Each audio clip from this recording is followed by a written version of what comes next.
Hi, welcome to Science and Wonders with Reverend Edward Osagede Olumese. 1991 was a very tough year for Christianity in Kano in the sense that we were preparing to receive Rehan Bonki. And from the genesis of that, God told me that Rehan Bonki is going to come, but there will be no meeting, there will be no crusade because of bloodletting. And I said it to the pastors because pastors were divided and given different assignments. But glory be to God, we were still preparing. And the day came, and Rehoboam came, and there was a serious rioting in Kano to avert that meeting. For me, I was living in an area called Kawaji then, and a lot of brothers and sisters ran into my house thinking that we are going to be fully protected. And before you know it, the hooligans came, attacked my house. All the protectors we have were seriously locked. They had no place to enter, and they decided that they were going to burn the house down so that in the process, every person inside, even including me, can die in the heat of the fire. And I had God telling me, my friend, go out. I was even also arguing with God. How do I go out? These people are looking for me to kill. Go out. If you don't go out, they will kill everyone here by setting this house on fire.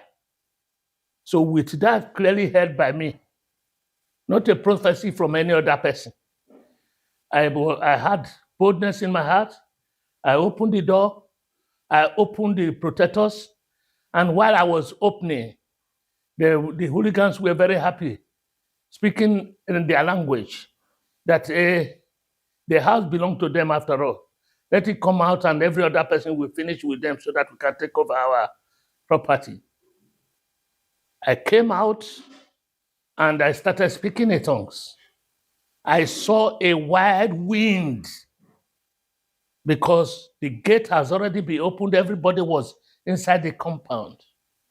And within that scope of time, every other person was lying down on the ground because they fell.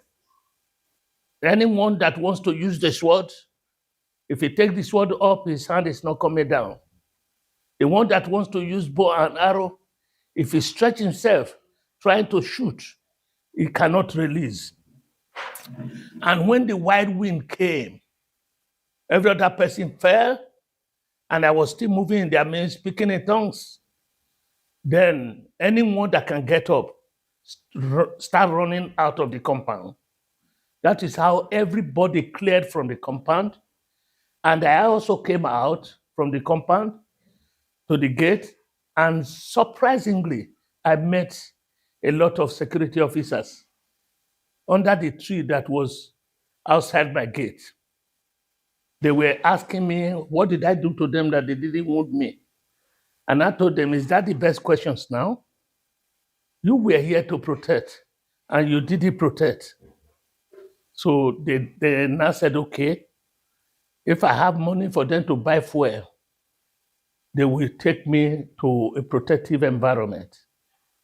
That is how I had, that day I had just 8,000 naira in the whole of my house.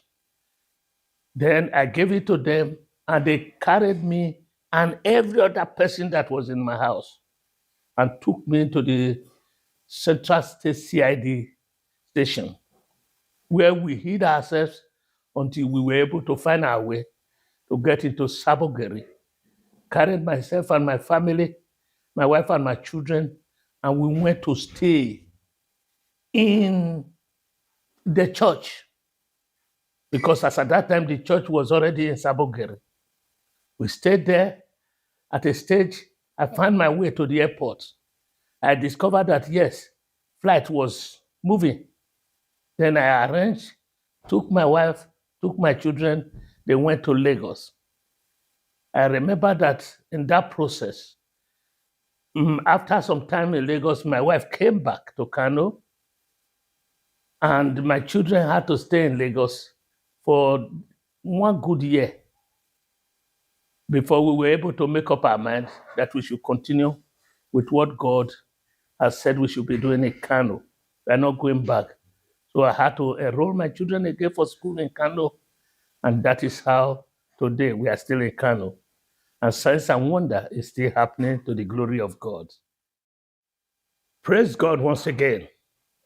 The reasons for these short videos is that you as a believer should know that the God who has been there for me is still very much alive today.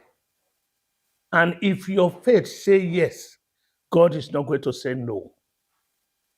So believe in God and believe in his prophets. Then you will be fully established. God is still doing signs and wonders. God is still healing the sick. God is still delivering people from the mouth of the lions and the bears. Your own case is not going to be different. Just believe, walk like Christ, and don't be a hypocrite in your services to God. He will meet you at the point of your need and set you free to the glory of his name. God bless you.